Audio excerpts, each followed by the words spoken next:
estou na condição de área. Ah, desculpa, aí estava gravando, vou retomar aqui então. Então, boa tarde a todas as pessoas que estão aqui, quem está nos assistindo e quem vai assistir posteriormente. Fiquei com a tarefa de conduzir esse início. Em seguida, eu passo para o professor Carlos fazer a mediação e chamar nossos convidados, convidadas. Então, pessoal, quem não me conhece, eu sou a Kelly Pascoaleto. Eu faço parte da Apoena Socioambiental. E também hoje estou na condição de secretária executiva da Aliança Resíduo Zero Brasil. Hoje, então, a gente está realizando o Café de Julho, que acontece sempre na última quarta-feira do mês. E o tema é Alternativas à Incineração de Resíduos no Contexto Brasileiro. Para quem não conhece também a Aliança, rapidamente, né? Nós somos uma articulação de instituições e pessoas que, desde 2014, né, a gente está na luta por políticas de resíduos sólidos que garantam 100% de reciclagem e de compostagem. Isso fala já um pouco do nosso encontro de hoje, né, da importância dele. E hoje a gente tem mais ou menos cerca de 50 pessoas e instituições entre membros e apoiadores que compõem a aliança no Brasil inteiro. É, Hoje a gente tem uma organização, né, que são de pessoas que são apoiadoras, então, que é a nossa porta de entrada para a aliança. Ao passar do tempo, assim, quem quisesse chegar mais pertinho, nos ajudar nas produções, enfim, tá mais, né, no dia a dia da aliança, acaba sendo membro. E temos um comitê gestor, que é formado por pessoas que acabam ficando por um tempo e se revezam depois, né?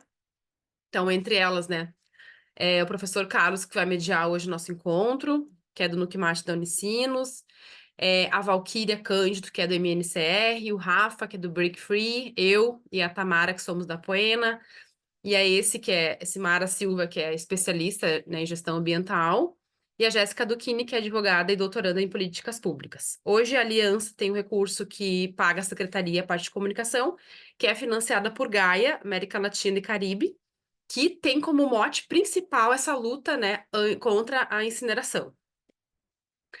O café tem por objetivo a gente reunir principalmente os apoiadores da aliança, mas ele é um espaço aberto, no qual ele é pensado também coletivamente a partir de demandas que vão nos chegando no decorrer dos meses. A gente vai organizando e vai convidando, então, pessoas da própria aliança para estar compondo e estar fazendo as explanações a partir dos seus lugares de trabalho, né, de fala, enfim, de estudo.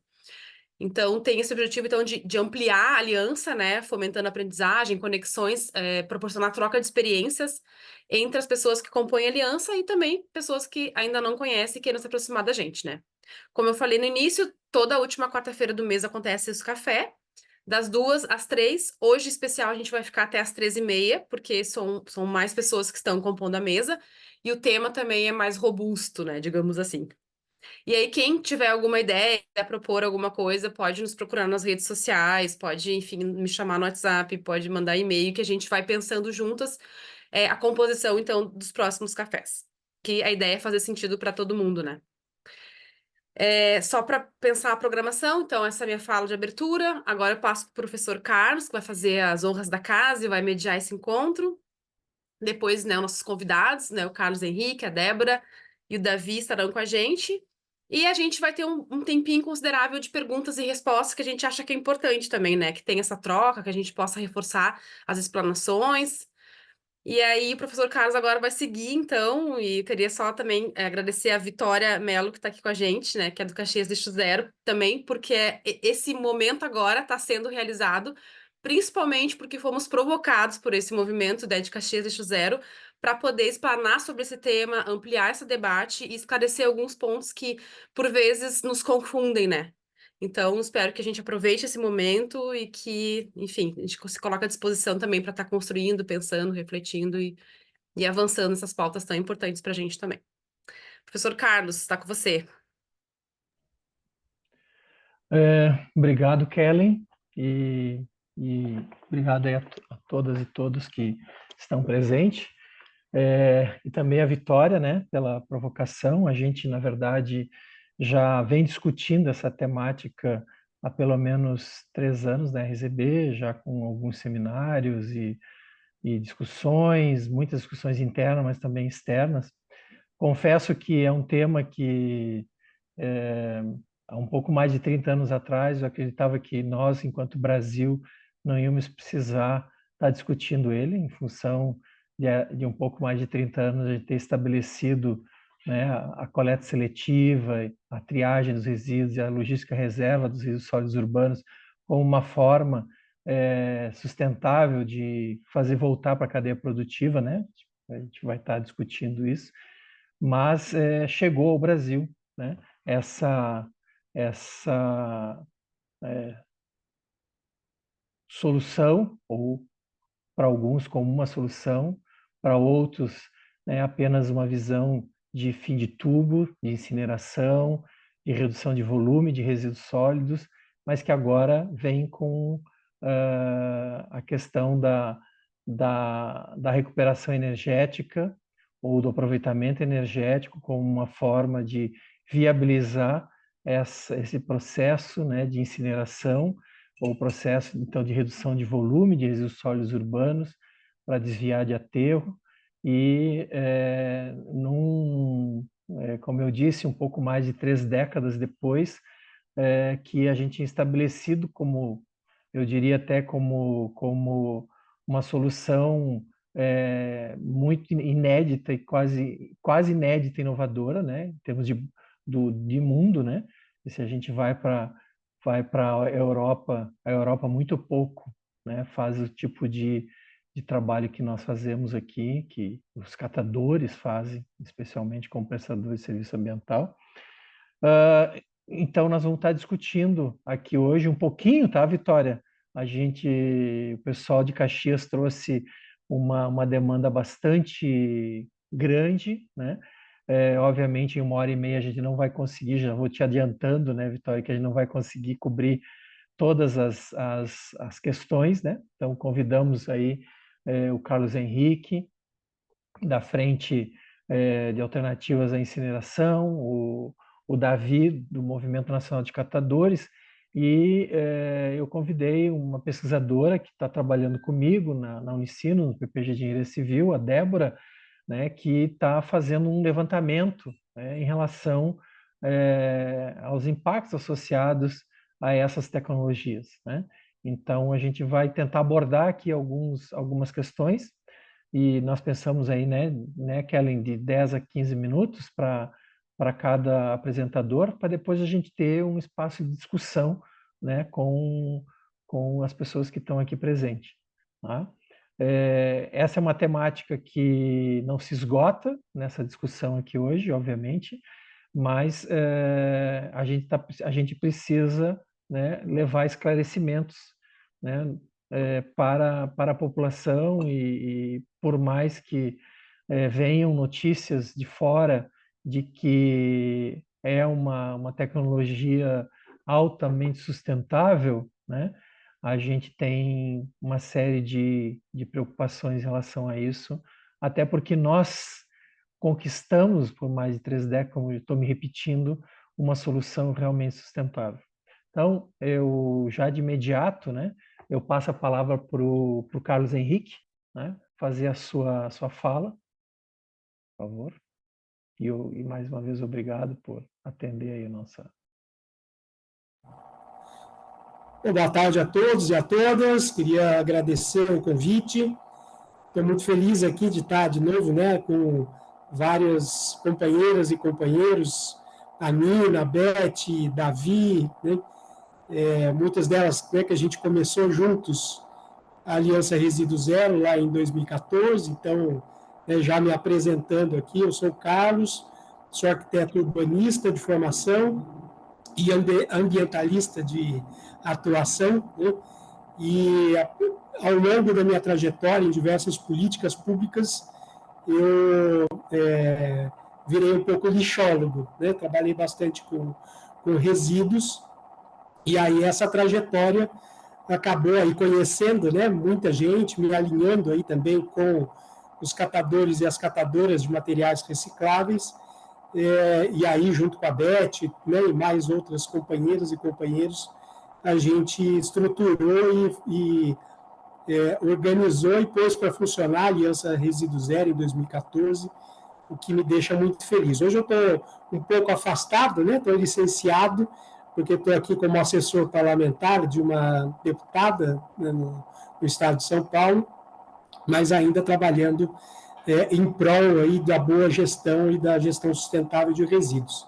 Só falando rapidamente, né, dessa minha experiência, eu trabalhei em prefeituras, né, durante muito tempo, e uma delas eu fui coordenador da coleta seletiva em Diadema, né, que foi a primeira cidade do país que estabeleceu uma relação formal com as cooperativas de catadores de materiais recicláveis, lá em 2004, né, e depois isso acabou me credenciando para fazer parte de uma equipe técnica contratada pelo Ministério do Meio Ambiente e para trabalhar, né, no fortalecimento e na estruturação da Política Nacional de Resíduos. Então, trabalhei como consultor para o Ministério, né, de 2007 até 2012, então antes e depois da lei, né, e ajudando aí a implementar a política nacional em várias partes aqui do país, né. E uma outra experiência interessante é que também fiz parte da equipe técnica que elaborou, né, o plano de gestão integrada de resíduos sólidos aqui da capital paulista, né, quer dizer, a maior cidade do país, que foi também um grande desafio.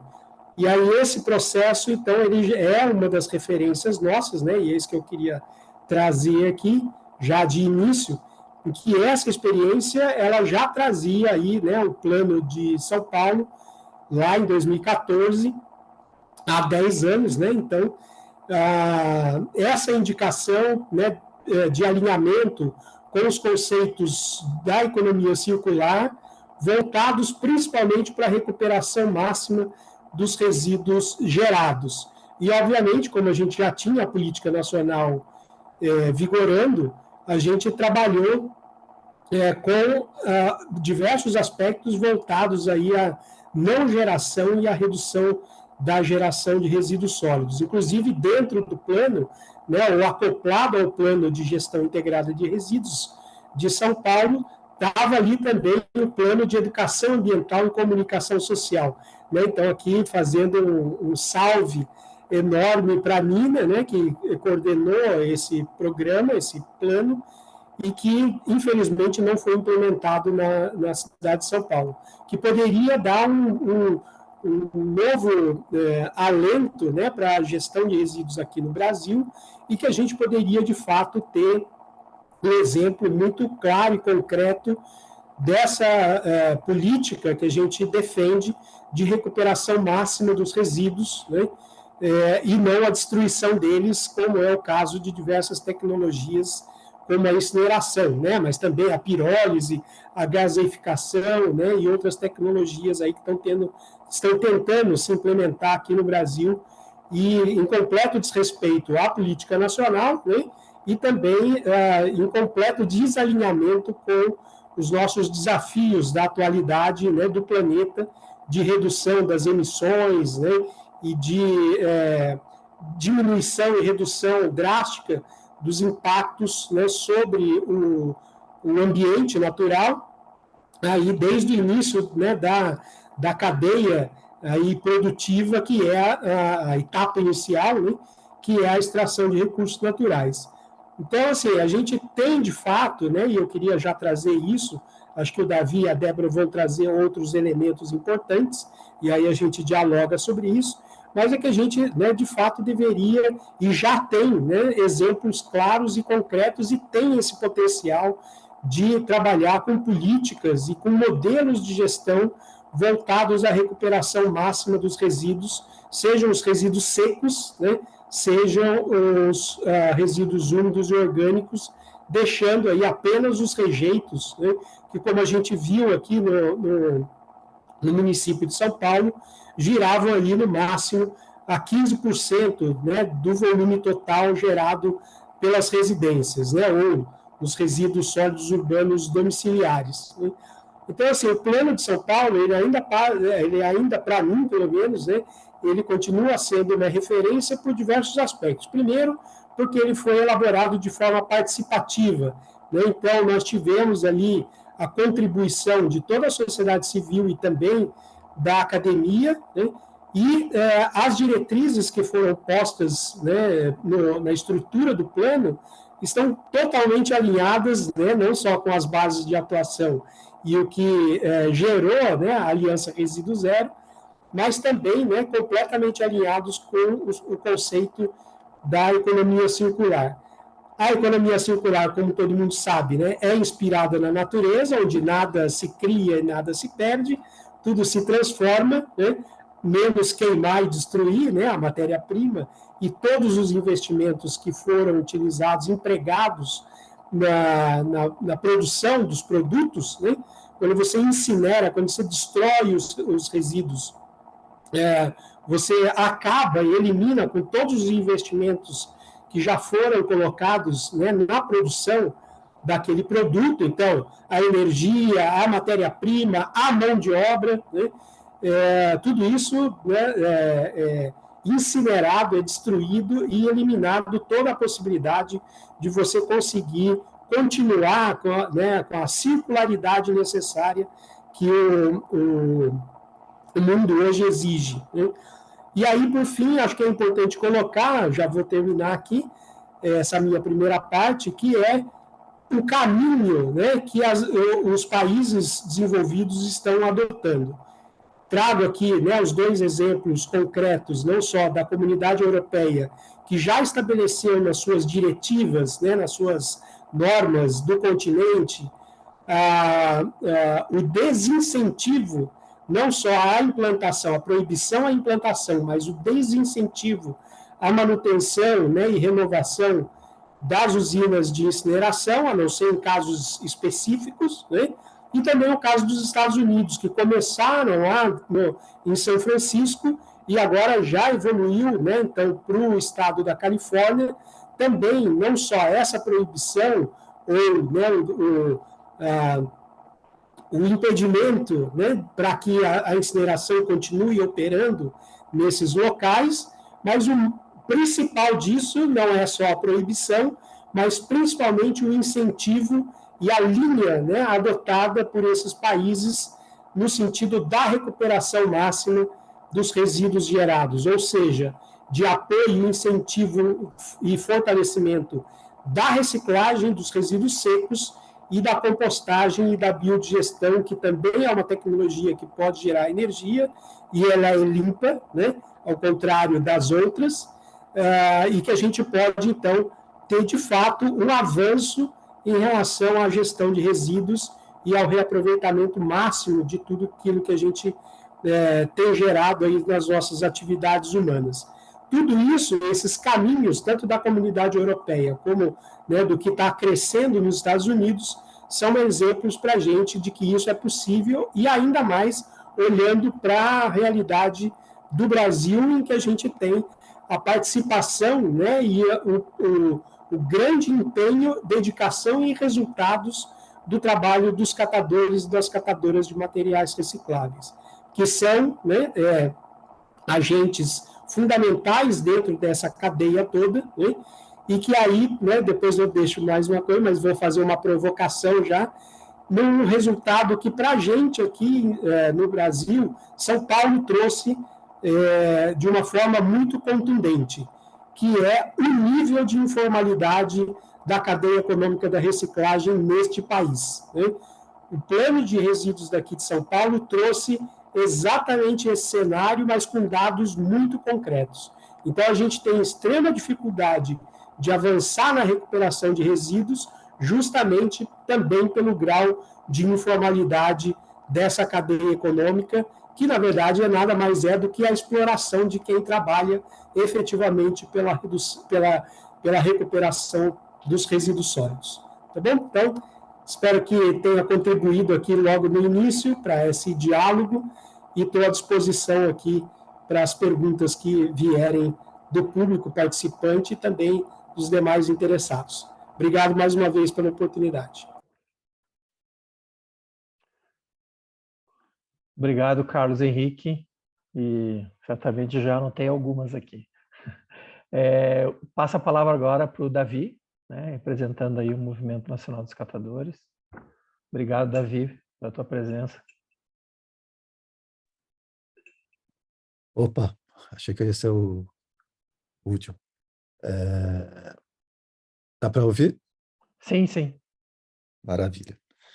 Bom, até separei aqui uns slides,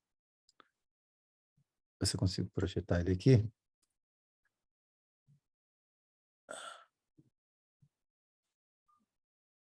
Vocês conseguem ver? Sim. Joia. Então, acho que só para retomar a história, não, dessa luta contra a incineração, né? Então, a gente, desde lá da política nacional, 2010, né? A gente teve uma manobra ali no Congresso que incluiu na política nacional uma vírgula, né? Uma brecha para que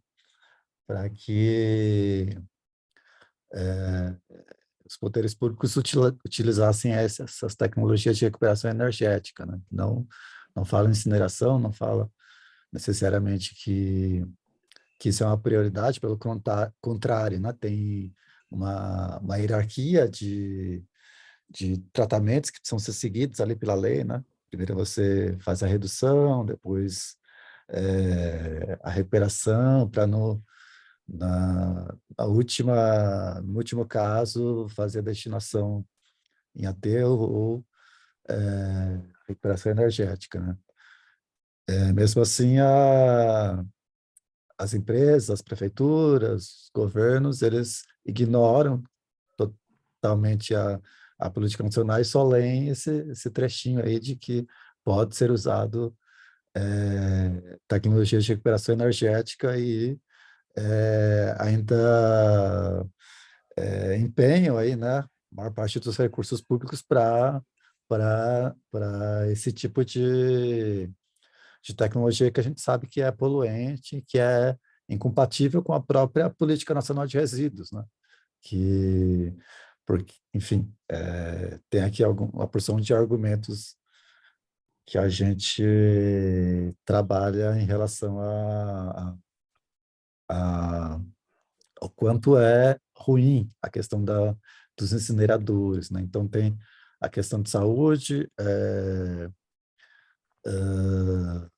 aqui eu estou usando um material que é da pessoal de Curitiba, né? Então, o movimento ele tem, desde 2007, tem desenvolvido campanhas aí, tem feito uma militância contra a incineração, a implantação de incineradores, né? E aí, para quem está cansado dessa, dessa luta, dessa briga, está desanimado, a boa notícia é que estamos vencendo, né? Desde de lá para cá, nenhum incinerador desses grandes, desses caríssimos incineradores foi construído, né? E isso muito em função dessa luta, né? Da gente estar mobilizando várias esferas, várias frentes, desde da mobilização de rua até a esfera jurídica, de procurar conversar com os ministérios públicos, com defensoria, com juízes, com a imprensa, né? Tudo isso buscando alertar para que talvez optar por esse tipo de tecnologia como os países na Europa, nos Estados Unidos fizeram, não seja uma boa saída para o Brasil, né? Então, aqui tem 2013, um parecer do Ministério Público Federal, né, em relação a incineradores, a Defensoria tem alguns pareceres, tem, enfim, um material bem vasto aí para argumentar, para se colocar contra esse tipo de tecnologia, né? E para os catadores é um digamos assim, uma concorrência desleal, né? Tanto porque são tratamentos contraditórios, né? Então, Os catadores trabalham a economia circular, trabalham para reinserir o material na cadeia produtiva, ao invés de extrair isso da natureza, né? E a incineração, ela quer trazer essa solução mágica, né? De você compactar, de você tirar, é, é, tirar esse problema das mãos das prefeituras, né? E jogar para o ar, né? Jogar para o meio ambiente, esses gases, né?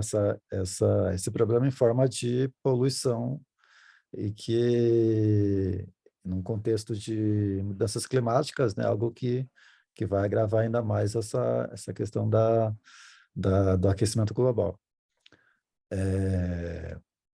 E aí tem muita propaganda, né, em relação a, aos filtros, de que é algo que tem tecnologia, muita tecnologia que foi desenvolvida, que não é mais como aqueles incineradores do passado, porque tem uma, uma investimento ali grande, um custo muito alto em relação aos filtros que são usados, isso na Europa, né? Agora, a gente sempre questiona aqui no Brasil, né, que a gente tem poucos órgãos que fazem controle atmosférico. Nosso ar das cidades já é extremamente poluído, né? E são poucos os órgãos ambientais que fazem esse controle com eficiência, né? Então, a gente não teria nem capacidade de monitorar essa geração de gases que os incineradores estão lançando, né? Então, acho que é mais um motivo para a gente refutar essa propaganda de sustentabilidade desses equipamentos que, vamos ser sinceros, são sucateados lá da Europa, que vão ser trazidos aqui para Exatamente. o Brasil, né? E a gente sabe, então, que a gente tem as experiências de fora do Brasil, né? E tem contato com as organizações da sociedade civil organizadas fora do Brasil, que são contra os incineradores, e como a gente não tem como fazer a prova, né, aqui no Brasil, porque ainda não tem esses equipamentos aqui, a gente escuta muito o que as organizações como a Gaia, como Europa Zero West, várias organizações de fora do Brasil estão fazendo para fechar os incineradores que existem lá, né? Então, a companheirada nossa do movimento foi para alguns países visitar, né, essas experiências, e particularmente na França, onde existem mais incineradores, né? A gente tem um bom intercâmbio lá com os franceses, e a gente sabe que as comunas, os municípios franceses, eles estão endividados, né, por conta desse número gigante de incineradores que existem lá. A gente tem até uma publicaçãozinha, depois a gente dá um jeito aqui de disponibilizar o link, né, que foi um estudo que a gente lançou em, não sei, 2015, mais ou menos, contando um pouco essa história dos incineradores da França, né? Então, como aqui eles implantaram esses contratos de décadas, 20, 30 anos de contratos, e se a prefeitura não entrega a quantidade de resíduos, ela paga mais, leva uma espécie de multa, né?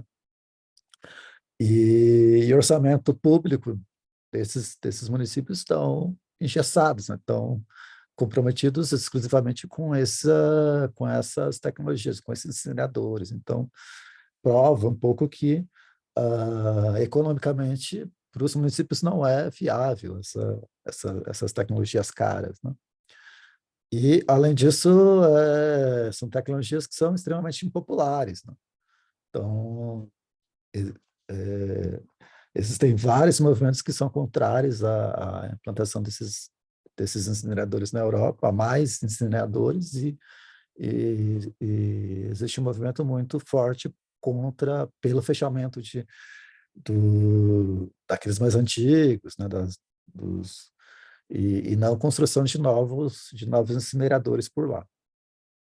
Então, a gente se espelha muito nessas informações e nessa luta lá de outros países para fazer a luta aqui também, né? Então, fiz um print aí do abaixo-assinado que a gente fez há algum tempo atrás com quase 75 mil pessoas rechaçando, né? Então, a gente reuniu ali vários fóruns, ONGs, movimentos sociais e tal, e temos aí feito essa tarefa de difundir informação, né? Então, esse manifesto contra a destruição dos resíduos, né? Tem muita informação a respeito do que é a incineração, das alternativas, dos malefícios, né? Para municiar a nossa companheirada, para poder discutir com as prefeituras, discutir com, com as esferas do judiciário, né? E a gente poder desmontar esse discurso de negócio, discurso de tecnologia sustentável, que, na verdade, é uma maquiagem para não fazer o que é certo, né? Investir naquilo que realmente é necessário, como o Carlos colocou aí, existem alternativas que não são fáceis, né? Precisa planejamento, precisa empenho do poder público e da sociedade para serem implementadas, mas é possível fazer, só não foi feito até então, porque o, a política, o poder público não empenhou recursos para que um sistema realmente de economia circular e sustentável pudesse tá funcionando, né? Então, coloquei aqui outro estudo que demonstra aí a superioridade da reciclagem sobre a incineração. Esse deve ser 2016, 2017, se eu não estou enganado. Mas, enfim, tem muita informação em relação a isso. A gente sabe que o outro lado também, as empresas, elas contratam também vários estudos, pagam estudiosos para fazer estudos enviesados para o lado delas também, né? Mas eu penso que hoje a gente já tem um acúmulo bastante grande de informação em relação aos incineradores, e o que a gente precisa se empenhar hoje é imobilizar as nossas comunidades para se contrapor aos incineradores, né? A fazer barulho e incomodar, né? A gente às vezes acaba perdendo muito tempo com discutindo a técnica, né? Discutindo as informações técnicas. Isso é muito bem manipulado pelas empresas e pelo poder público, e esquecemos de colocar a nossa indignação, né? A gente não quer tecnologias sujas sendo implementadas, a gente não quer o nosso orçamento público sendo utilizado para encher o bolso de empresário, né? Então, acho que minha mensagem aí para terminar é a gente se dedicar um pouco mais à desobediência, né? A mobilizar as pessoas e colocar a nossa indignação em relação à escolha por tecnologias, eh, tecnologias ruins, em detrimento da inclusão social, da verdadeira economia circular, né? Então, é mais ou menos isso.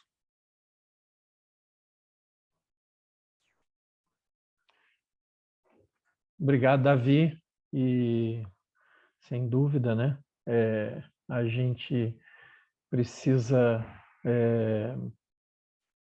melhor, inclusive, ter uma maior participação, né, da sociedade e com entendimento, né? Nesse sentido, até por uma das solicitações, né, do grupo ali da Vitória, né, a gente então convidou a Débora para ela trazer um pouquinho mais, de forma mais aprofundada, e aí eu vou usar a expressão técnica, tá, e científica, Davi, porque eu acho que é importante também as pessoas terem uma ideia de que os impactos ambientais, né, não é um ou outro gás, não é gás de efeito estufa, mas são gases que vão ser gerados, né, e que têm grandes impactos na saúde ambiental e na saúde humana. Então, eu chamo a Débora para fazer essa breve explanação também, né, e depois a gente vai abrir aí para discussões. Já apareceram muitas perguntas no chat, inclusive comentários.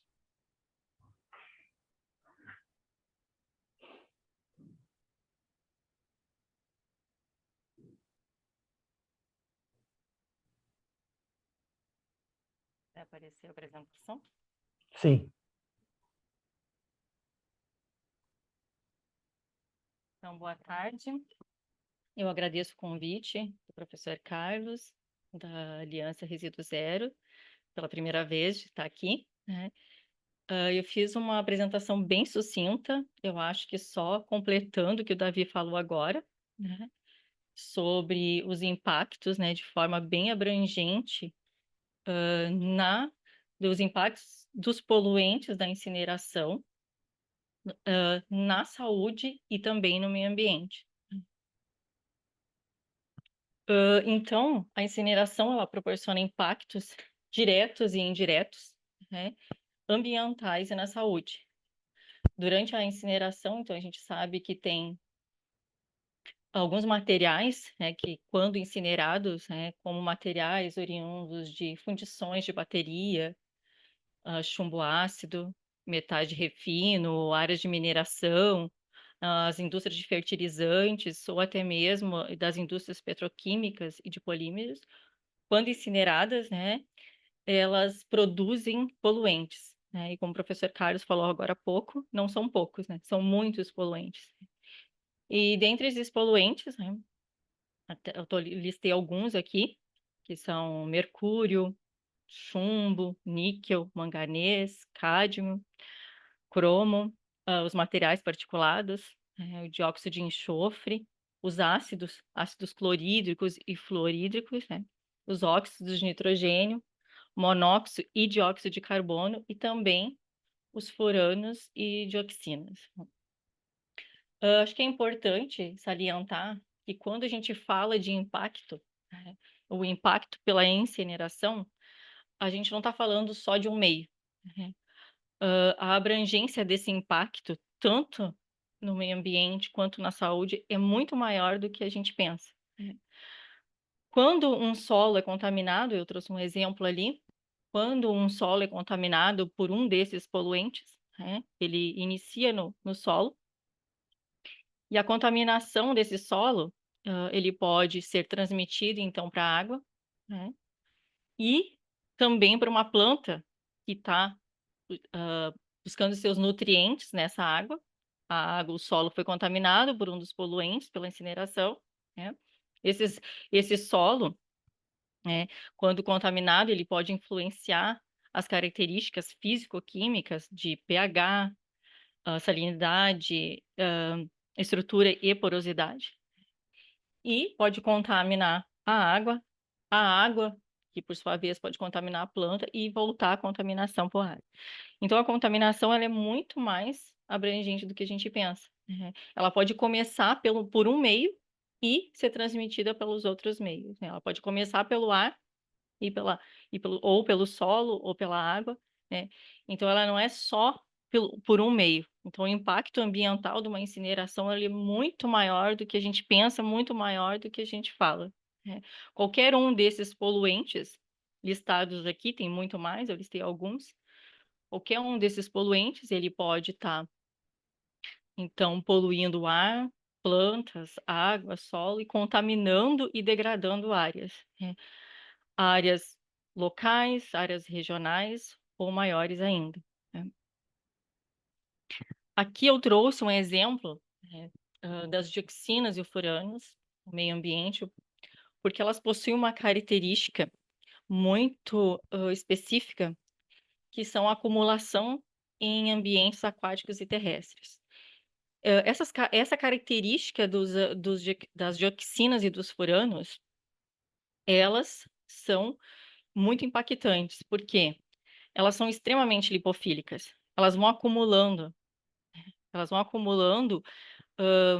no meio ambiente, elas se armazenam em tecidos animais, né, e assim o que elas fazem? Elas aumentam a bioamplificação delas, né?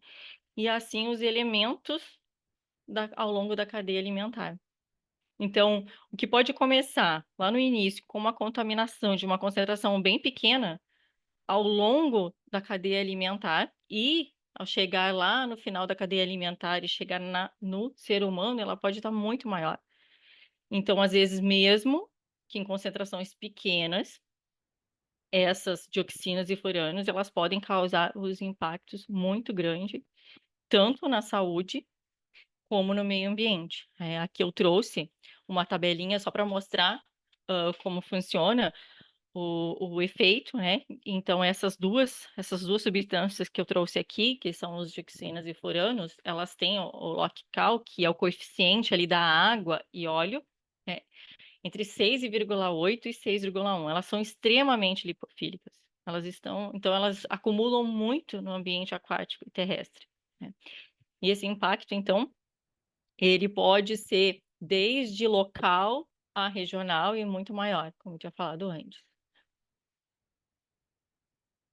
Aqui eu trouxe só um esquema para mostrar, então, a migração dessas dioxinas e a bioacumulação, né, para mostrar como os impactos dessas substâncias são no meio ambiente e nos seres vivos, né? Então, essas dioxinas, elas podem bioacumular em plantas, nos organismos aquáticos e animais terrestres, né? Nas plantas, elas se acumulam através do solo contaminado. Nos organismos aquáticos, elas podem se acumular através da água contaminada. E também nos animais terrestres, né? Os animais que passam, eles acumulam esses compostos e também tóxicos através das plantas e também das águas contaminadas. Isso tem a migração do solo nos reservatórios dos cursos de água, traz impacto bem significativo, né, da microbiana, né, alterações das atividades enzimáticas no solo, e também alterações lá nos ciclos bioquímicos, né? Como a rotatividade da matéria orgânica, no ciclo do nitrogênio, do fósforo, do enxofre. Então, os impactos são muito maiores do que a gente fala, muito maiores do que a gente pensa. Às vezes, a gente pensa que um poluente, ele pode estar impactando de forma bem local, né, o ar da comunidade próxima, mas não, né? Seus impactos podem ser muito mais além, né? Também tem as emissões dos metais pesados, que eles podem poluir solos e acumular também em plantas e animais, né? E em solos e sedimentos, há estudos que esses compostos, eles são fortemente absorvidos a partículas e eles têm baixa mobilidade, então eles podem permanecer de 10 a 12 anos no solo. Tem estudos que foram feitos depois de 10 e 12 anos e ainda tem essas substâncias no solo. E os impactos na saúde, então, não só no meio ambiente, mas na saúde. A exposição humana, ela é causada principalmente na transferência ao longo do transporte, ao longo do caminho desses poluentes, né? Que eles podem começar na emissão atmosférica, passar pelo ar, depois pela decomposição da cadeia alimentar, seja ela pela cadeia alimentar aquática ou terrestre, até chegar na dieta dos seres humanos, né? onde as principais fontes são aqueles alimentos gordurosos, né, de origem animal.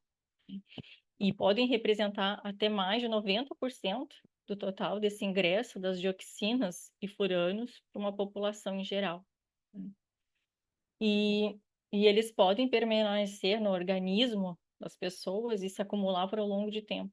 Eles se acumulam nos tecidos gordurosos e eles são liberados lentamente pela corrente sanguínea, né? Pessoas lactantes ou com perdas significativas de peso, né, eles aumentam a liberação dessas substâncias no sangue. Então, de forma bem sucinta, os impactos no meio ambiente e a saúde, né? E aqui eu fiz 2 slides só para finalizar, trazendo os ODS, né? E todos os ODS que têm ligação à reciclagem. Em todos os 17 ODS tem pelo menos, item que se liga à reciclagem e não à incineração. Eu vou falar de forma bem rápida para finalizar. Então, temos o primeiro, né, que é garantir que todos tenham direitos iguais aos recursos econômicos, recursos naturais, novas tecnologias apropriadas e serviços financeiros. Tem a ligação também com o ODS número 2, né, que é garantir sistemas sustentáveis de produção de alimento, que ajudem a manter os ecossistemas. O ODS número 3, que é reduzir o número de mortes e doenças por produtos químicos e contaminação tanto da poluição do ar e da água do solo, que foi o que a gente falou agora há pouco. A ligação com a ODS número 4, que é aumentar o número de jovens e adultos que tenham habilidades relevantes, inclusive com competências técnicas para emprego. A ODS número 5, que é garantir a participação e igualdade das oportunidades. Relação com a ODS número 6, que é melhorar, então, a qualidade da água e reduzindo a poluição, que está diretamente ligado com o que a gente falou há pouco. A ODS número 7, que é dobrar a taxa global de melhoria da eficiência energética, a eficiência energética sem trazer impactos ambientais e à saúde humana. A ODS número 8, que é atingir níveis mais elevados de produtividade das economias.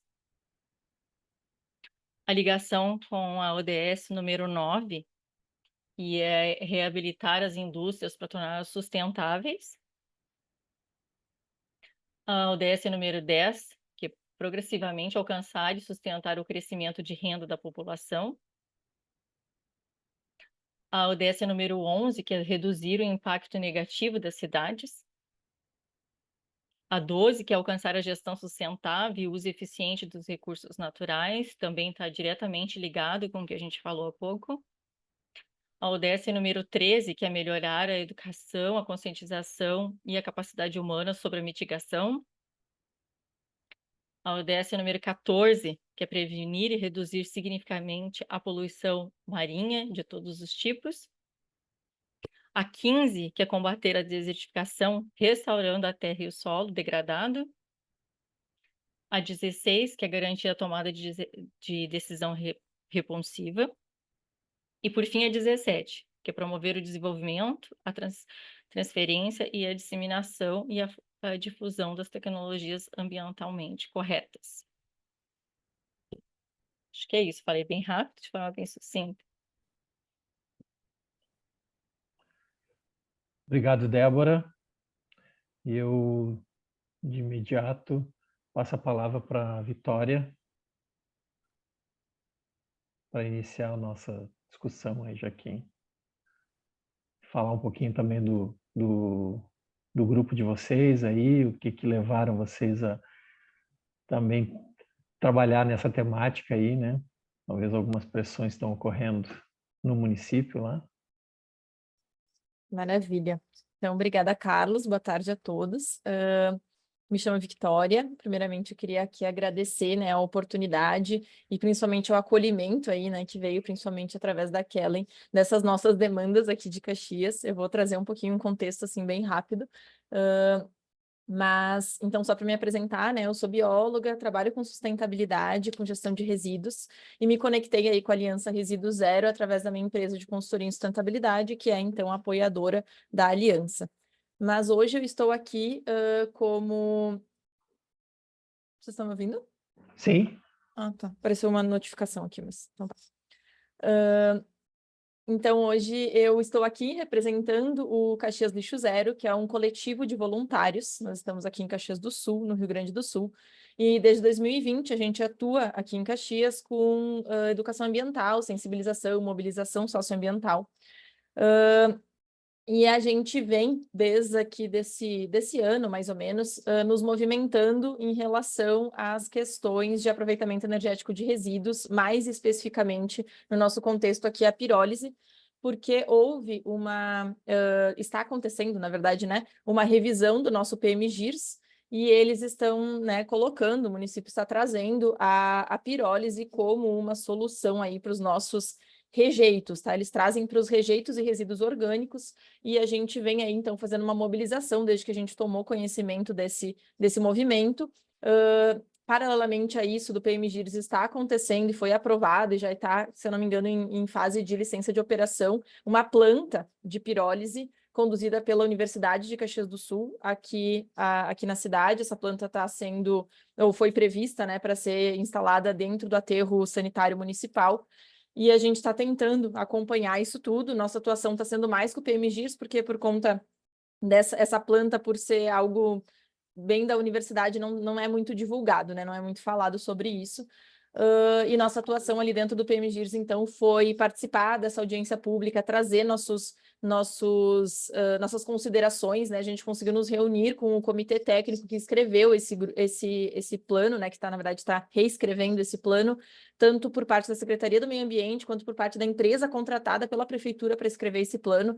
A gente está aí entendendo, né, que ele mexe com vários pontos, e não somente ambientais e de gestão de resíduos, né, infelizmente, mas estamos aí buscando encontrar nossa forma de contribuir, de fazer nossa parte no meio disso tudo, porque nosso objetivo desde o início, né, foi disseminar aí a causa Lixo Zero, sustentabilidade. A gente atua fortemente com a cadeia da reciclagem aqui na cidade, e estamos tentando construir uma cadeia da compostagem, que ela ainda não existe, mas queremos construí-la e apoiá-la também.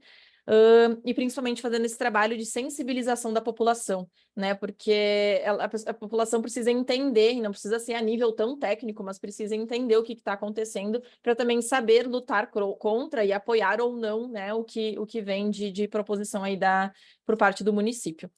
Então, mais ou menos esse trabalho aqui que a gente vem desenvolvendo com o Caxias Lixo Zero.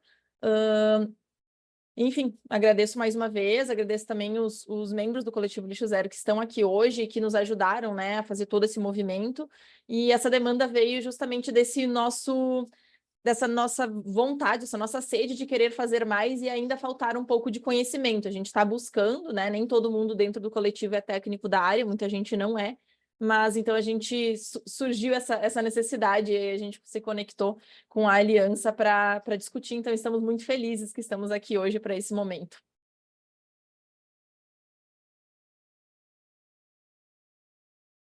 Acho que está no mudo, Carlos.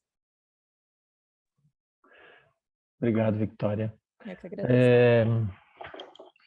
Bom, então, eu identifiquei duas perguntas aqui no chat, né? Algumas são elogiando as apresentações e concordando com o que os colegas têm trazido.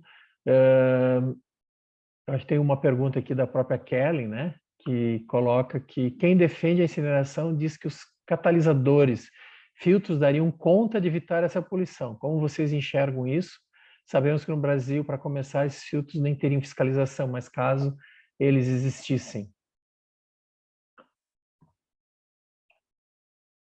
Aí eu não sei quem gostaria de responder. Posso começar aqui, se me permitem. Acho que tem algumas coisas que são importantes aí nessa tecnologia. Acho que a Débora trouxe aspectos técnicos que são fundamentais que a gente possa entender, né? Essa tecnologia, ela funciona nos demais países por conta das características dos resíduos que são gerados, né? Que tem alto poder calorífico, ou seja, queimam bem, né? E que são completas, né? As características e a composição dos resíduos, né, dos países desenvolvidos é completamente diferente da composição do nosso resíduo, né? Então, os estudos já demonstram, e aí, né, eu volto a destacar o plano de resíduos daqui de São Paulo, né? Como eu falei, a maior cidade do país, e, portanto, né, a maior geradora de resíduos, maior mercado consumidor do país, né, igual ao maior gerador de resíduos urbanos. E as características, né, assim como já está também, né, caracterizado aí como a média nacional, metade, pelo menos, né, isso varia um pouco de cidade para cidade, mas a média não foge muito disso, de que metade dos resíduos que a gente gera aqui nas cidades, né, no meio urbano, é resíduo orgânico, né, resíduo úmido, é sobra de alimentos, que tem alto grau de umidade, né? Exato. Essas plantas todas, seja de incineração, de gaseificação, de pirólise, elas funcionam muito bem, né, se elas têm ali o que se chama tecnicamente de queima ótima, né, ou seja, uma temperatura adequada para a destruição completa da matéria que está sendo colocada nesses equipamentos, né. A característica dos nossos resíduos, por ter alto grau de umidade, é um elemento comprometedor desse funcionamento ótimo desses empreendimentos, dessas usinas, né? Então, esse é um elemento importante. Outra característica importante a ser colocada, e que a gente, né, bate muito nisso, para que as pessoas possam ter consciência e conhecimento mais aprofundado, ou pelo menos, né, um nível maior de informação, é que a estrutura física desses empreendimentos, mais da metade, né, então, de tudo que está ali visível nessas usinas, é composto por filtros. Ou seja, se a maior parte da estrutura física de uma indústria, né, que é uma instalação industrial, é composta por filtros, isso quer dizer que o que acontece ali dentro não é simples, né? Você precisa ter um cuidado, um acompanhamento fino, né, tecnologicamente fino, do que acontece na operação desses empreendimentos. Então, quer dizer, todos esses elementos, e além do que o Davi já trouxe aqui para a gente, né, de que eles estão apostando na baixa eficiência, né, que eles dizem, né, nos argumentos que quem está vendendo e tentando implementar essas soluções tecnológicas aqui no Brasil, estão apostando nisso. Primeiro, na falta de compromisso, né, da sociedade na separação adequada dos resíduos nas suas casas, né? Isso, obviamente, acontece porque não tem informação, né? A gente não tem informação qualificada, as políticas públicas, o setor público não cumpre, né, a sua responsabilidade legal de orientar e informar a população de maneira adequada. Portanto, se não tem separação, você, né, compromete as etapas seguintes de reutilização, reaproveitamento e reciclagem, né? E a outra coisa que eles costumam dizer é a baixa eficiência do trabalho das cooperativas, o que é extremamente equivocado, né? Porque se o Brasil é campeão, né, de reciclagem, por exemplo, de alumínio, né, e tem alguns outros percentuais de recuperação acima daqueles meros ínfimos, né, 2, 3 ou 4% que costumam dizer, disso é justamente porque toda a cadeia está baseada na informalidade. Então, essa baixa eficiência da coleta seletiva, ela está representada o quê? Pela baixa eficiência dos programas municipais de coleta seletiva. mas todo o grande volume de materiais, né, que chegam nas indústrias recicladoras vem do trabalho dos catadores informais, né, dos autônomos, dos que não estão organizados. Então, assim, o que a gente precisa colocar claramente é nessa solução, que eles chamam de solução, entre aspas, que não é solução tecnológica, né, da recuperação energética, é que eles trabalham justamente no vácuo da ineficiência da implementação da Política Nacional de Resíduos Sólidos e na ineficiência dos programas público e privado, né? Então, não é só a coleta seletiva, mas também a logística reversa, que não está sendo implementada, né, de maneira adequada no Brasil, 14 anos depois da lei.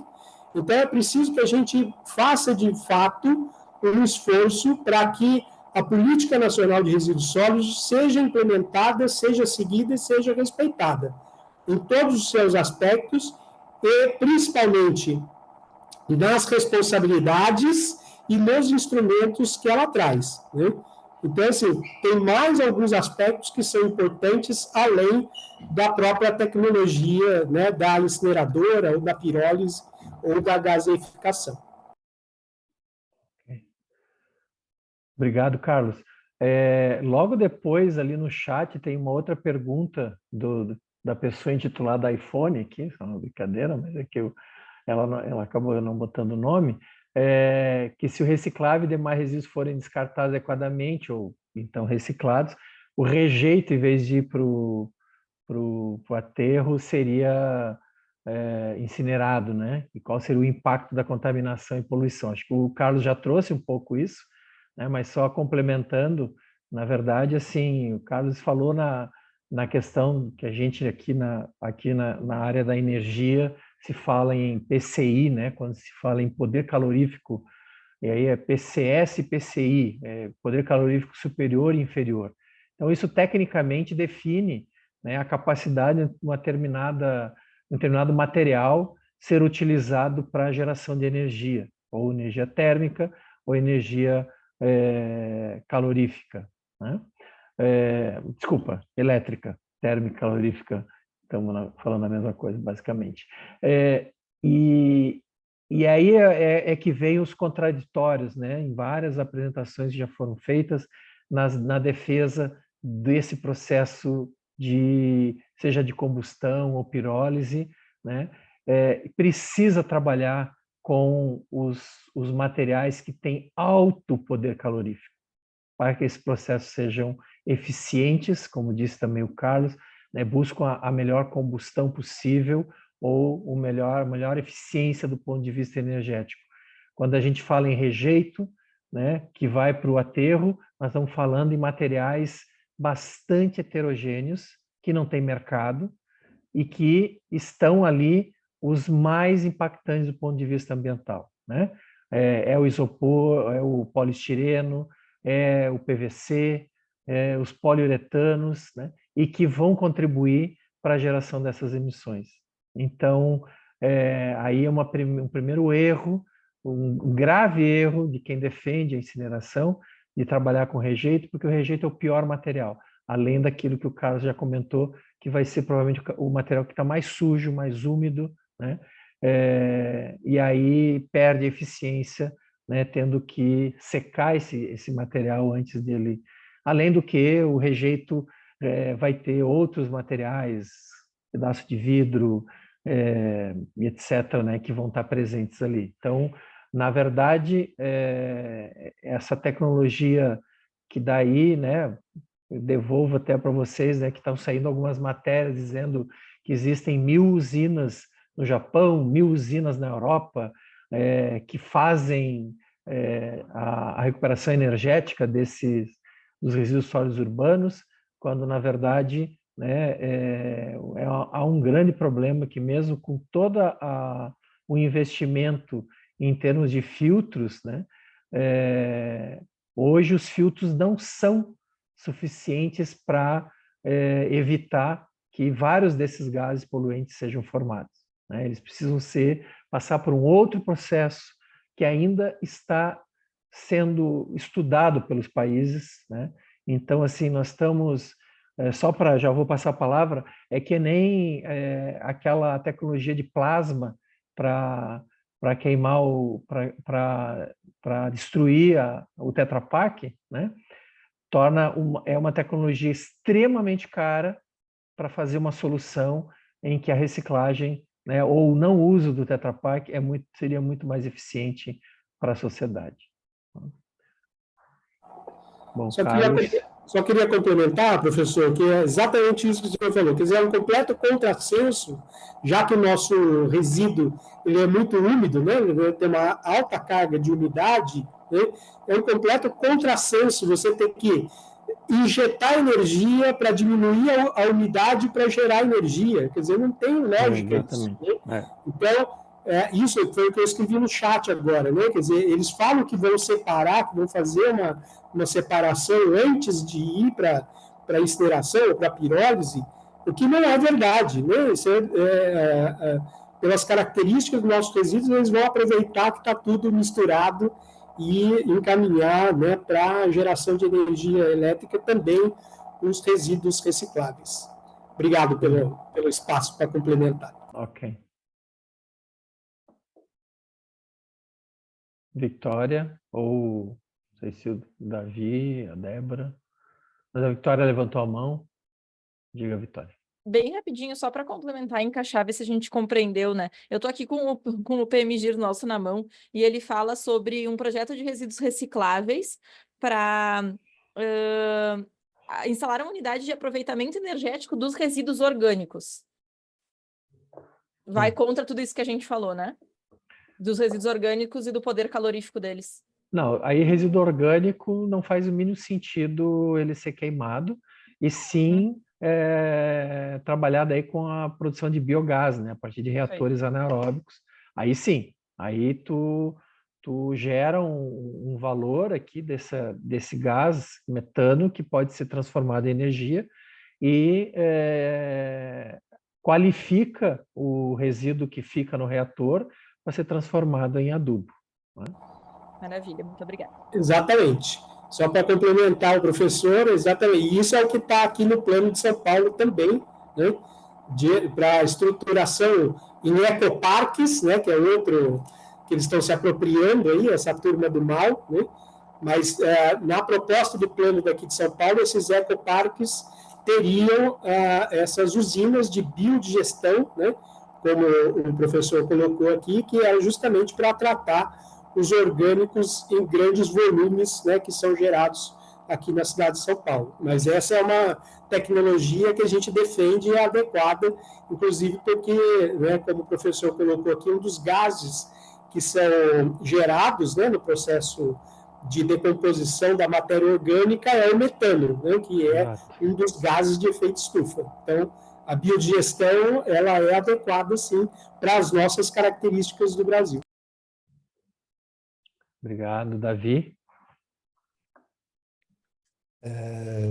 Eu chamo a atenção para essa coisa dos filtros, da segurança disso para tratamento dos resíduos, né? Lembrar que vira e mexe esses incineradores grandes aí da Europa, eles explodem, né? Eles têm uns acidentes bizarros lá que o negócio explode, isso na Alemanha, em locais assim que existe um controle, né? Uma técnica, né? Uma questão muito rigorosa em relação ao funcionamento das coisas, mas mesmo assim esses acidentes acontecem, né? Na Suíça, na França. Então, acho que é bom quando a gente pensar nessa questão da segurança, dos filtros e de pagar para ver, né? Vamos pagar para ver se realmente isso vai funcionar, pensar nas experiências que já existem de outros países dos acidentes, né? Uhum. Acho que outra coisa que acho que a gente tem que dar nossa atenção, né? A gente não tem grandes incineradores aqui, mas uma coisa que chegou e está se expandindo, né? Que é a produção de CDR. né? Que você faz o bloquinho de carvão ali, ele não é, não é queimado no local Uhum. da produção da compactação desse resíduo, né? Mas ele vai para caldeiras, vai para lugares espalhados, né, pelo Brasil. Aí a gente não Dilui, sabe né? De certa exatamente forma, né, Davi? como. Dilui isso, não Exato, vai para uma planta específica, mas vai diluindo com outros resíduos, eventualmente em caldeiras, para supostamente diminuir esse impacto, né? exato. E aí a gente não tem o controle, né, da poluição que está sendo gerada nesses locais e nem exige filtros, nem está preocupado muito porque é uma queima espalhada, né? Uma queima quase invisível, a gente não sabe para onde está indo, né? Então, acho que a gente precisa se organizar urgente para fazer uma pressão no governo para fazer uma regulamentação disso, né? Porque essa produção de CDR está acontecendo e não é uma escala muito grande, mas ela acontece e está poluindo aí locais que a gente nem sabe onde é. Um caso clássico disso são as próprias cimenteiras, né? Muitas cimenteiras já estão recebendo, né, esses resíduos urbanos na forma de pellets, aí, o CDR, para usar como combustível nos fornos de clinker, né, que produz o cimento para a sociedade. Então, isso já vem acontecendo e protegido por uma resolução do CONAMA de 2 décadas atrás, onde legislou em cima da questão do coprocessamento, né? E aí é um caminho que, infelizmente, acaba acontecendo sem nenhum tipo de controle, né, como traz o Davi. Ou fiscalização, que é pior ainda. A Suzy traz aqui que a população paulistana precisa ser alertada sobre o que está acontecendo na capital. A prefeitura abandonou o PGIRS e, portanto, a ação de recuperação dos resíduos orgânicos gerada nas feiras e pods, e agora utiliza parte dos planos para viabilizar a implantação de incineradores, né? Antes, na verdade, a própria Suzy tinha colocado, né, que como avançar nessa discussão se as metas de pátio de compostagem não são atendidas e deveriam ser ampliadas, e também a previsão de 2 incineradores até 2026 no contrato de resíduos de São Paulo. Que ações podemos mobilizar?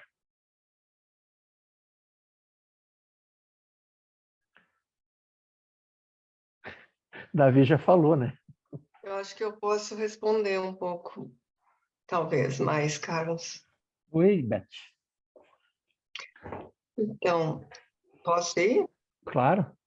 Tá. Então, eu acho boa a pergunta. Primeiro, os pátios de compostagem que operam na cidade de São Paulo, 5 pátios, eles são para os resíduos orgânicos das feiras livres.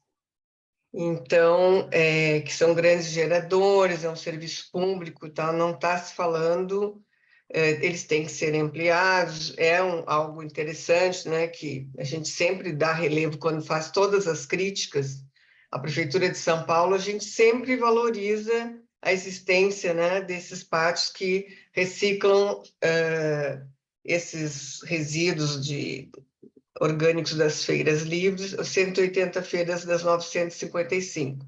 Então, isso é uma coisa, poderiam até ser ampliados e servirem como base, assim, para demonstrativo, não gosto da palavra piloto, mas, enfim, para se iniciar bairros, né, determinados perto dos pátios, a coleta em 3 frações e destinar a fração orgânica para esses pátios, só para dar um início, né, a coleta domiciliar.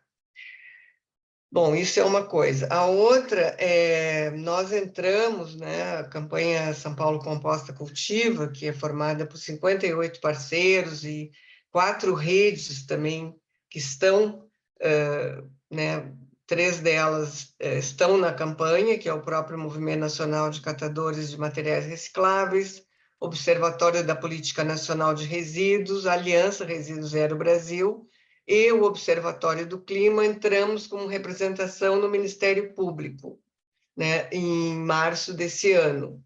Então, está meio parado, acho que não se sabe se vai avançar lá. Então, tem um processo lá, mas a princípio não avançou como a gente esperava, que seria, né, impedir inicialmente que os contratos fossem assinados, se prorrogar por 3 anos os contratos que estão acabando em outubro, né, ao invés de renovar por mais 20, que foi o que aconteceu.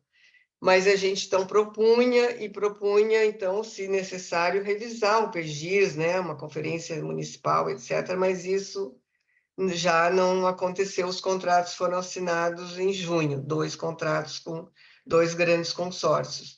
E aí, logo na sequência, uns 2 meses depois, a gente entrou com uma ação, com uma representação junto à Defensoria Pública do Estado de São Paulo. E estamos aguardando, então, a gente tem contato intenso, o movimento também está nisso, o Comitê de Catadores de São Paulo, a campanha e essas redes, estamos em contato para acompanhando quais vão ser as medidas que o Núcleo de Cidadania e Direitos Humanos da Defensoria vai tomar em relação, né, que procedimentos, que medidas eles vão acionar em relação.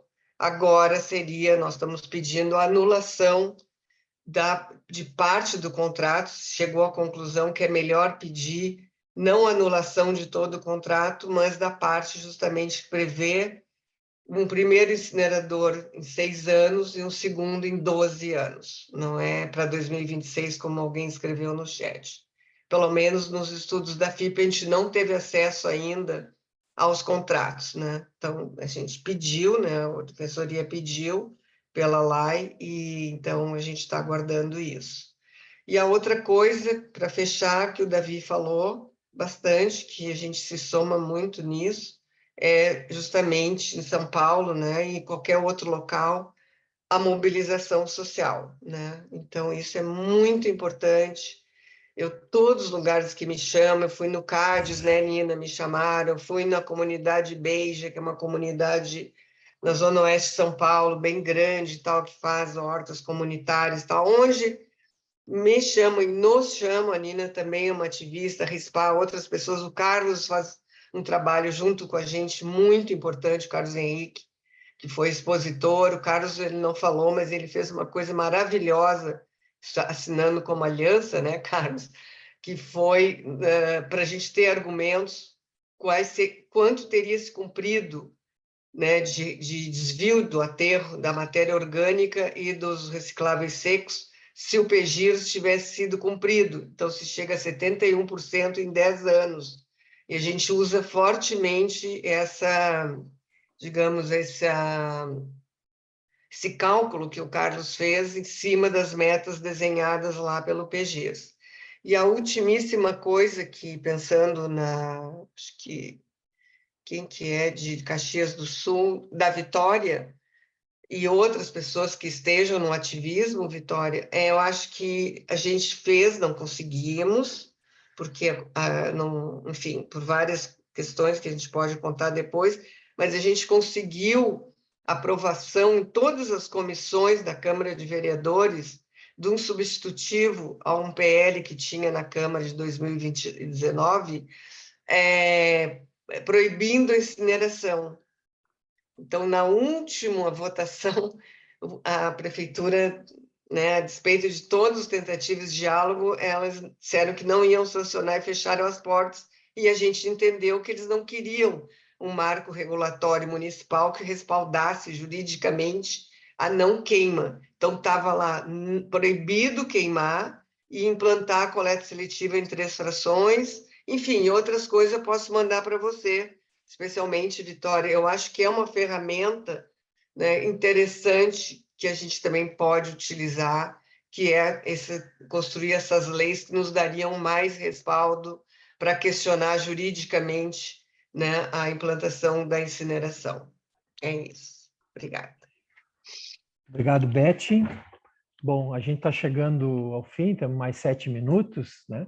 E logo no final do chat ali tem uma uma pergunta que eu acho que é uma das, eu diria assim, mais utilizadas, né, por quem defende a incineração ou dita recuperação energética, que para nós da academia é um uso inadequado, né? Essa expressão a gente já conversou bastante, né, Beth? Essa expressão está lá nos alfarrábios, digamos assim, da ciência, né? Que a recuperação energética está ligada a ações, a energias sustentáveis ou renováveis, né? E está sendo feito esse mau uso da expressão recuperação energética para a questão da incineração de sólidos urbanos. Mas a Luísa da Arco, ela traz um questionamento que é um questionamento que é utilizado muitas vezes para defender esse processo, né? Ela então traz que tem dúvidas quanto à questão da recuperação energética versus aterro, né? Em que momento é mais interessante que outro? É sempre preferível destinar aquilo que não tem reciclagem para aterros do que para a recuperação energética, né? Isso pensando que o rejeito, né, não pode ser nem compostado nem reciclado, né? Acho que esse é um questionamento que é importante, eu pediria isso, o Davi gostaria de comentar isso, já que eu acho que vocês nas cooperativas, né, se deparam, né, com o rejeito que deveria vir somente em material reciclável e acaba aparecendo rejeito que tem que ser encaminhado para o aterro, né?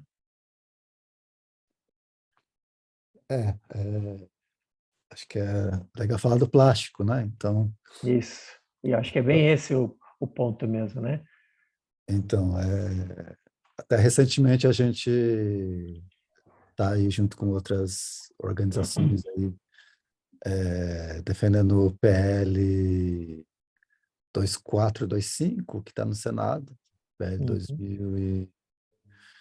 de 2022, ou 2023, não estou enganado, não me lembro agora o ano, mas que está sendo encabeçado ali pela Oceano, Oceano. 22 ele foi, 22, né? a gente participou Então, também da construção. que ele busca ali proibir o plástico de uso único, né? Que é justamente os rejeitos que chegam na cooperativa. Nas cooperativas são e o que chega nas praias também, né? Chega nos rios, é basicamente plástico de uso único, é canudinho, é lacre, é copinho, sacolinha. Isso tudo não é reciclável, né? Não deveria ser produzido. É como a Nina colocou aqui, acho que no chat já, de que é um tipo de rejeito que não poderia facilmente ser eliminado pela simples proibição da produção, né? Proibir que a indústria coloque isso no mercado, isso deixa de ir para os oceanos, para os rios e para os galpões de cooperativa, geraria menos trabalho, né? Porque o tempo que os catadores gastam separando esse resíduo nas esteiras é um resíduo que não gera renda, né? É um trabalho não pago, um trabalho que os catadores estão fazendo gratuitamente, né? Então, eu acho que faz muito sentido a questão do PL, e aí tem uma conexão direta com o trabalho dos catadores, né? De o pessoal se concentrar naquilo que é realmente reciclável, né? Não precisar ficar fazendo malabarismo aí, ficar implorando para a indústria para reinserir esse material no mercado.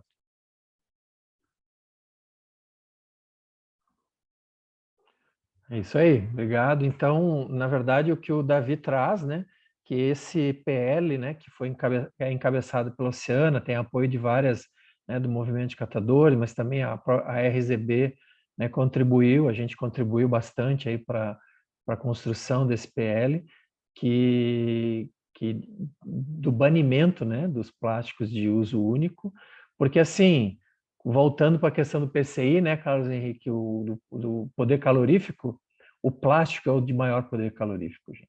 Então, na verdade, para essas ditas recuperadoras de energia serem eficientes, elas têm que queimar plástico. Não tem jeito. Não tem outro material que vá ter o poder calorífico tão alto. Então, e quando tu vai fazer a tal recuperação energética a partir de rejeito das cooperativas, tu vai ter uma variabilidade, uma heterogeneidade de materiais plásticos tão grande que esse processo não vai ser eficiente. Então, a Europa, né, que implementou esses primeiros equipamentos ao longo das últimas 3 décadas, ela essencialmente incinerava plástico para ter uma eficiência, uma alta eficiência energética, né? Então, o que traz aí o exemplo que o Davi traz do projeto de lei é aquilo que a Nina colocou muito ali, né? ODS 12. Nós temos que repensar os nossos processos produtivos.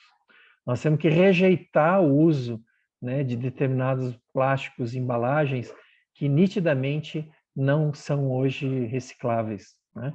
E esse é o processo que, como ambientalista e ativista, a gente precisa, né, estar atento, né? E a gente vem fazendo alguns trabalhos, já teve algumas apresentações aqui sobre a questão de auditorias de marca, né, que vem sendo desenvolvida por várias instituições. A gente também tem trabalhado aqui, né, no sentido de alertar a sociedade de que determinados, principalmente plástico, polímeros, né, precisam deixar de ser utilizados, né, por nós. Bom, a Nina pediu a palavra. Rapidinho. Depois eu passo para a Tamara. Super obrigada aqui, gente. Estou feliz de ver todos nós aqui unidos pela causa e a gente precisa multiplicar, como foi falado aqui no chat, muita gente ainda tem dúvidas, né? E para nós que já nos aprofundamos um pouco, a gente vê que loucura que é isso. Inclusive, acho que você, Carlos, professor Carlos, você falou agora a coisa que também confunde muitas pessoas, ou seja, eles querem todo resíduo misturado, eles não querem essa separação prévia que a gente faça. Então, é justamente para poder ter volume de queima, né? E aí, a hora que a gente entrega tudo misturado, aí tudo fica inviável para separar muitas vezes. Não, nós vamos fazer a separação antes, a separação prévia. Só que como é que vai, né, Davi, que é especialista aí dessa parte da separação, que acompanha bem os catadores, como que a gente vai separar quando o resíduo orgânico está colado em cima dos recicláveis, aí tudo fica inviável, né? Todo aquele trabalho de educação ambiental, que, aliás, a política de educação ambiental toda vez fala sobre isso, e a nossa política na cidade de São Paulo, por exemplo, é clara na importância da responsabilidade nossa, né? A Beatriz aqui estava em vários processos da gente discutir a educação ambiental na cidade, que justamente fala da importância da pessoa fazer isso dentro do seu domicílio, já levar corretamente a separação, né, para que as cooperativas façam essa separação. Então, a gente precisa explicar para as pessoas muitas vezes isso, que é o que a Beth falou, eles colocaram na prorrogação desse contrato que a gente tem que misturar tudo e eles depois vão dar um jeito, só que vão dar um jeito, vão falar, poxa, olha aí, o ketchup colado no plástico, não sei o que, colado com não sei o que, não deu, então a gente vai queimar. E outra coisa, se eles fizessem o contrato, que a gente primeiro separa e depois eles fossem queimar só o rejeito, como foi proposto um pouco aqui na nossa conversinha, a gente... eu acredito, e aí vocês possam falar melhor, professor Carlos, é que não consegue gerar, vai precisar de muito mais energia para queimar esse pouco de rejeito do que aquilo que esse equipamento vai gerar de energia. Então, aí só reduziria, inviabiliza. Aí só né? reduziria volume, Nina, e não geraria energia. Pois é. Então, é justamente isso que eu acho que as pessoas precisam entender. Ah, vamos queimar só aquilo que não está prestando para nada. Primeiro, que é o que o Davi falou, né? Aquilo que não presta para nada, a política nacional já falava em relação à logística reversa, que é a responsabilidade estendida do Isso, produtor, que a gente exatamente. sempre fala, a palavra certa para isso é responsabilidade estendida.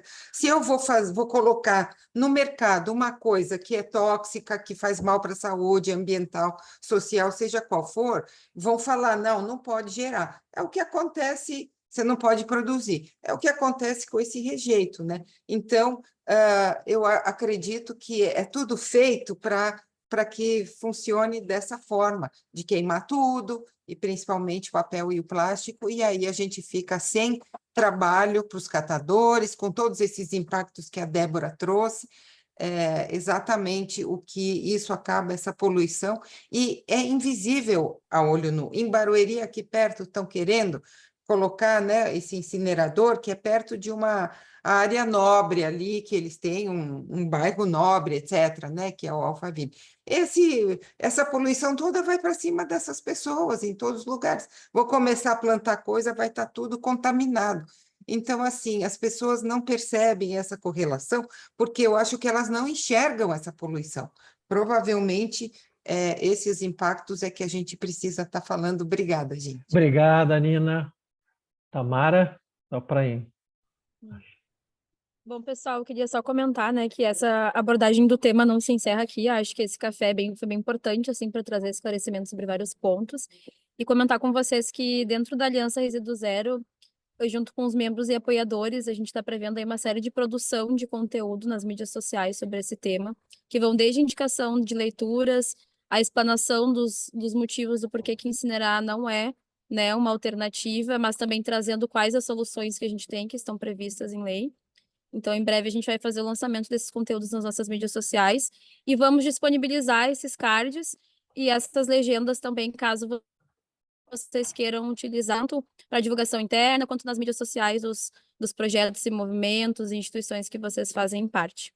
Então, obrigada aí pela aula, né, do professor Carlos, do Carlos Henrique, do Davi, também da Débora e de todo mundo que contribuiu aí para as discussões muito oportunas. Obrigada mesmo. E pela presença de todos e todas aqui também. Tivemos um recorde de inscrição aí no nosso café. Foram mais de 80 pessoas inscritas e tivemos aí 50 pessoas presentes. Obrigada mesmo.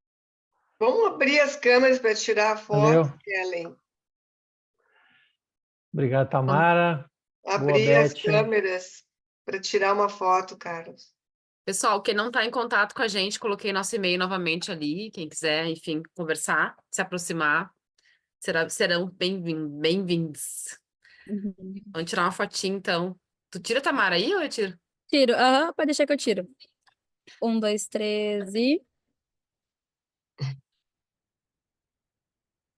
Tá. Eu vou pedir mais um minutinho rapidinho, só porque são 2 galerias, tem bastante gente.